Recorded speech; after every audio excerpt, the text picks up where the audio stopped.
I'd like to welcome you to the show today, guys. We have a high school preview, Coastal Bend, South Texas. We're going to preview the area.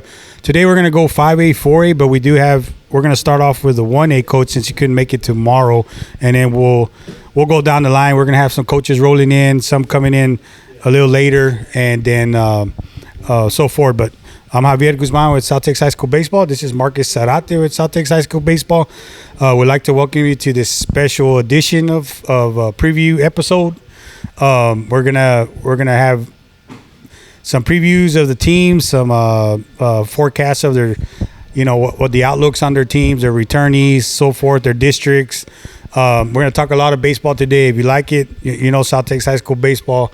We could talk all day. So, Marcus? That's right. Welcome back, everybody. It's been a little while since we did an episode. I think the last one was the week of Thanksgiving when we had Aaron Hernandez on. Javier was out hunting. Yes. And then things got busy. I actually got married in that time, so getting used to wearing this. Congrats. Then we had the holidays, so, everyone's been busy, but we're back. It's a new year. The season starts in 2 weeks, something like that? 2 weeks. Practice. Next Friday, right? Next Friday. So it's right around the corner, so it'll be here before you know it. Right. First and foremost, thank you to Sandy and Stitch and Ink for letting us have the show here. Always sure. Very hospitable and helping us out with whatever we need. Right. Secondly, our deepest condolences to Will Rowland's family and everyone that was ever a player of his, a teammate of his, friend of his, fellow coach with him. Just terrible news that we found out yesterday. But we're thinking of you guys. We're praying for you guys. So it's a big hit to the community. Big hit. Yeah. I mean, that guy had ties everywhere and big name. He also came out of Miller. All state out South Texas. Went and played some pro ball. So, he was a good guy. He's always saying, "What's crack-a-lackin'?" That was his famous line. So, but yes, prayers and condolences, of course. And like Marcus said, big loss for the community, and it's gonna be a tough one to overcome for sure. But all right, well, let's jump into it, guys. We've got a handful of coaches.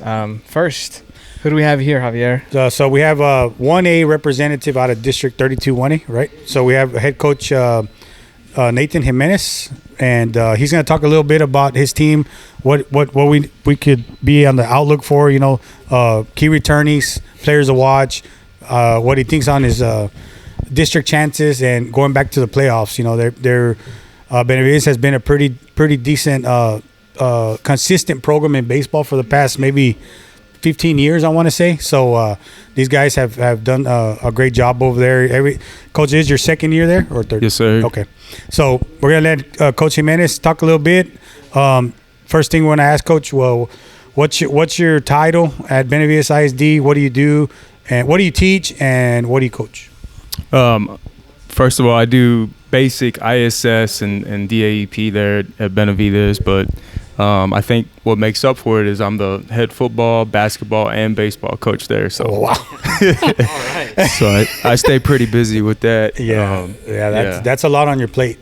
But you got hired as a baseball coach, right? First year? Yes, sir. Yeah. Right. I got hired on as a head baseball there in Benavides. This was 2 years ago. And so thankfully, I was able to inherit a pretty good little team. Right. I have about, I think it's 8 returning starters. Oh, wow. Yeah. So we're looking to, continue on with, from last year we made the by-district playoffs.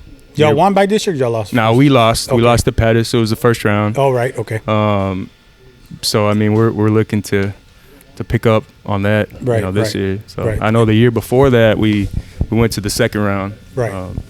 Y'all had a pretty good series, right? In that second round with I forgot who y'all played, but it was Nippa. There you go. And I think they were ranked, I don't know, I want to say they were like 10th in state or something like that. And right. We took it to a game 3. So. Right. So Coach, I know you got there. It's Benavides. I'm originally from Benavides, guys. That's my hometown. So there you go. I know we've made the regional quarters before. We lost to Johnson City when they went to the state tournament. And that also went to game 3, and we had 10-run ruled them in game 2, one game, 14-4. That they hadn't been 10-run ruled all year. So I mean, it shows that Benavides, even though a small town, they got some ball players. But I know I know baseball, they're usually decent. They're usually good, and they stay consistent. So what are the keys this year? I know, you're limited on, do you have depth? I know usually you struggle to get depth, and then you got guys coming from basketball, so you start late. And then, so your main rival or opponent is Bruni, right, out of the district? Yes, sir. Yeah, so what's your outlook? And, yes, you have 8 returnees. You got your pitching depth. Do you have the offensive power to you all were district champs, or you were not district champs? We were runner up. Runner up, okay. Yeah, we missed it by 1. We evened out the series 1-1, and they took it in the last game. We played each other 3 times, so right. Since it's a smaller district, 4 teams, so right. Yeah. Yes, so what do you think is going to be the key this year to get the district title? Do you have a tough non-district schedule, tournament wise, to get you ready? We're facing some 3A schools. Taft is who we're going to be facing first off the bat.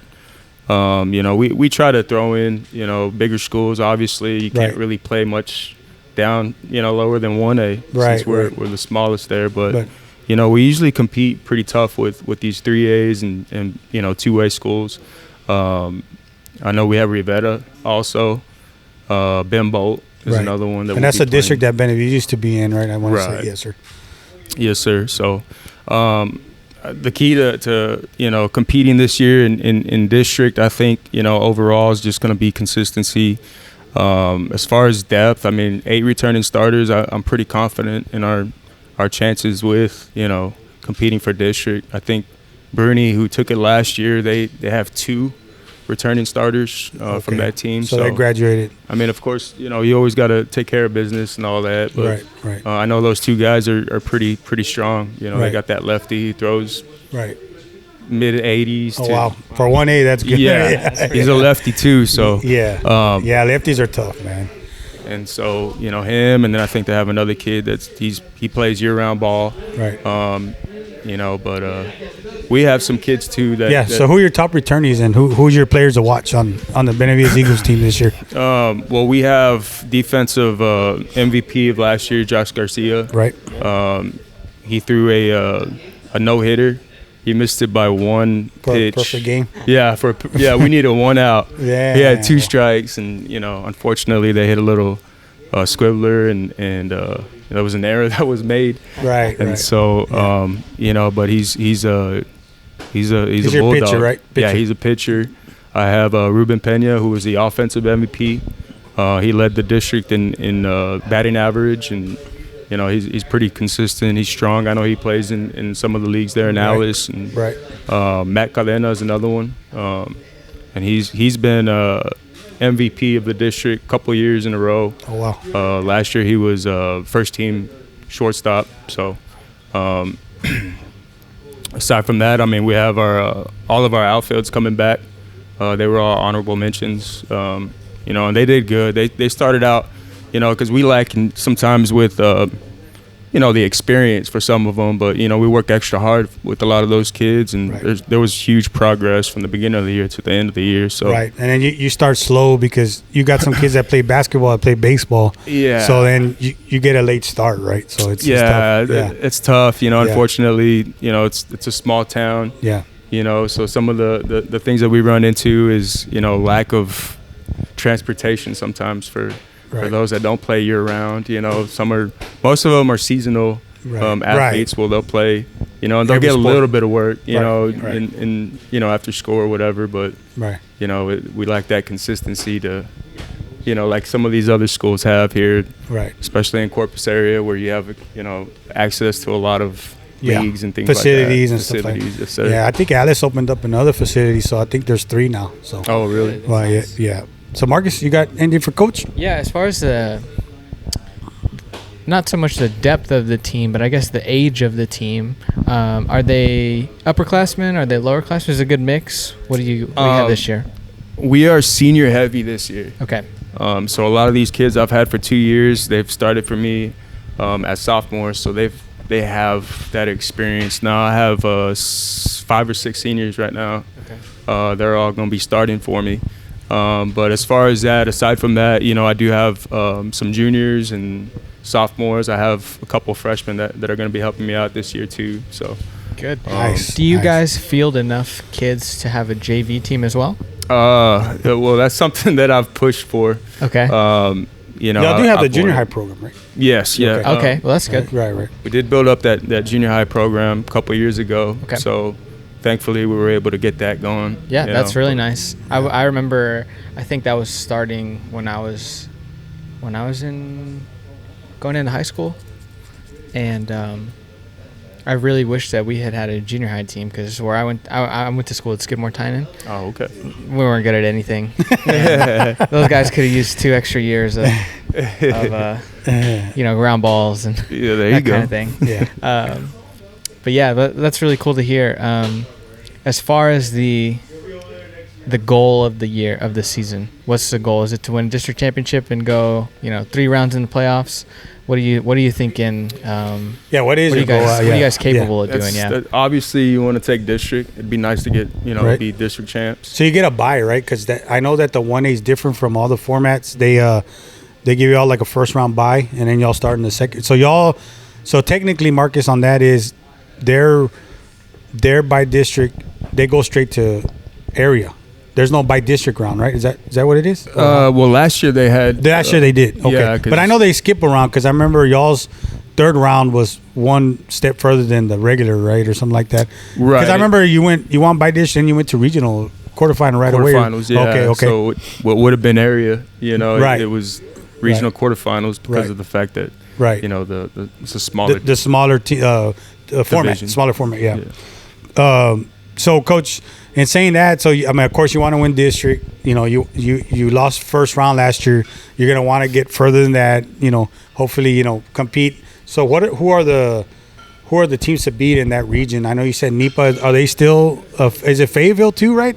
Or they already Yeah. went up to 2A? Fayetteville is in Region 4 too. Okay. So usually it's going to be Jimenez and Fayetteville. Oh wow, usually. Jimenez is down there too. So Yeah, I mean that's pretty good teams in that 1A. Yeah, I mean for they- being a small classification. If you can make it to the third or fourth round, you have a good chance at Right. going to state. Yeah. Right. So Was it a couple years ago that Dehanis won state? yes, Yes. Was it like 2020, 21 or something? right. Yeah. And so Yeah. and actually I believe it was 21. Okay. And then last year they lost to the team that they knocked out, and I believe it was Fayetteville that won it. So That sounds right. yeah, Fayetteville that won it last year. So Okay. Well, cool. Well, that's exciting. Yeah. Man, well, that's great to hear that you're gonna have a team with a lot of experience. Right. So that's really gonna help. How many tournaments are you guys playing in? I'm shooting for 2. Okay. One of the things though that we run into with the 1A thing is FFA, right? FFA. Yeah. they're So doing they're a pulled bunch from of different everywhere, things. and it's hard. Yeah. Having to share kids with Yeah, everybody. It's tough, man. But Yeah, and so pitching depth. I know you said Josh, but do you have maybe 3 deep that you can 3-4 pitchers? yeah, we're looking. Josh, Ruben Pena, Ruben Pena, Cadena, Matt pitch? Cadena, Shane Ryan. Oh yeah, Shane Ryan. And so I Good know I looks. hadn't mentioned Shane Ryan before, but he's actually been a huge help for us also. Right. And we move around people. Yeah, you have to. That's- right? that's you what we have to do. adjust. So, Yeah. Yeah. yeah, that's one of the things that we do. And Yeah. Cool. Yeah. That's something nice about, I guess, being forced to have such a small amount of kids, right? They learn to be versatile Yeah. and to, Yeah. to do Utility everything. guys. A lot of utility guys. Yeah. A team full of utility guys. Yeah, cool. So Yes, that's really sir. nice. Yeah. Do you have any left-handed pitchers, or are they all right-handed? No, we don't. Unfortunately, we don't have Okay. any left-handed. Yeah. But Okay. I'm a big time lefty guy. You know, Marcus. Benavides. Since I'm there, there's been a couple of college baseball players from Benavides. I don't Yeah, think a lot of people know. Man, Joe Andrew Pena. He went to Schreiner Yeah. University as a catcher, Mhm. and he had a pretty good career there. And then there was also Jeffrey Bennett. That was the same class. They went to third round, but they had Shiner always on the way. Always Shiner. Shiner beat them like 3 years in a row in the area round, and one was regional quarters, I think. But Jeffrey Bennett, he was like mid 80s to high 80s. He went to St. Mary's. Okay. And Joe Andrew Pena went to Schreiner. And so there was a couple of guys that came out of Benavides went to play college ball. I don't think a lot of people know that, but they've been pretty consistent for a long time, and And they've got some guys that played at the next level. Yeah. I guarantee you, whoever sees that, they're probably, oh, wow. Yeah. They didn't know that. You know what I'm saying? So Definitely a lot of talent in Benavides. For being small town. Yeah, I mean, they compete and they battle. And I know Kevin Carr. He's doing a great job. He's from Benavides. Yeah. So I had to throw that in there. Yeah, no, for sure, man. He was a all around athlete in Benavides. So I mean, and like you said, you got to work with what you got, and the kids start late, so you really. And I know a bunch of them. I know Josh played with me, Ruben played, so that kind of helps your program too, So the more they play against better competition, when they come see that 1A competition, they're going to be ahead of the curve, Definitely. Yes, sir. Yeah. Well, man, shoot, we want to wish you good luck on the season. I want to thank you for coming out today. Of course, today we're having the 4A, 5A preview, but we have Coach Jimenez here because he couldn't make it tomorrow. He has a basketball game since he's a head coach for everything there. So jack of all trades here. But we want to thank him for coming on the show, talk a little baseball. 1A, that's probably the closest team we have in 1A from around the area, just Benavides, because 2A is Bembo, Freire Rivera, Agua Dulce. So Agua Dulce had a good year last year. So, man, want to thank you for coming on the show, Coach. Do you have anything you would like to add in closing? Anything at all? Appreciate you having me out here, man. I know y'all do a lot for us out here. And we're trying to add everybody, the small schools, and this is something to get. We're gonna do a website too. Yeah, we're actually have a website. We're gonna have our own website, write some little articles. He does all the pictures and videos, so I think it would be cool to have that out too. So man. Yeah. And hopefully I can make it to one of the games this year. For sure, yeah. And are you guys playing in the Corpus area at all? What's the closest y'all are gonna be? Y'all doing Port Aransas tournament, right? We'll be playing. We're going to the Rivetta tournament. Tournament. Okay. Yeah, and then Freire. Well, actually, no. I was going to the Freire tournament, and so I backed out of that one. I'm going to the Rivetta this year. Okay. And so that's as far as who we're playing in the area. You don't know. Taft is probably the closest. Okay. Yeah, I know. And if I'm around that area too, I'm gonna try to catch a game. Try to spread out to the smaller schools also, and do a little write up, a little video, get a little talk with you after post game with the players. Try to involve everybody. So yes, sir. Because I know Corpus is so heavy. With the teams and the traditions and stuff. So we're gonna try to expand as much as we can. So for sure. Yes, sir. Yes, sir. Well, I appreciate it. Thanks for having me out here. Yeah, yes, sir. Of course. Thanks for Coach. coming out. Appreciate it.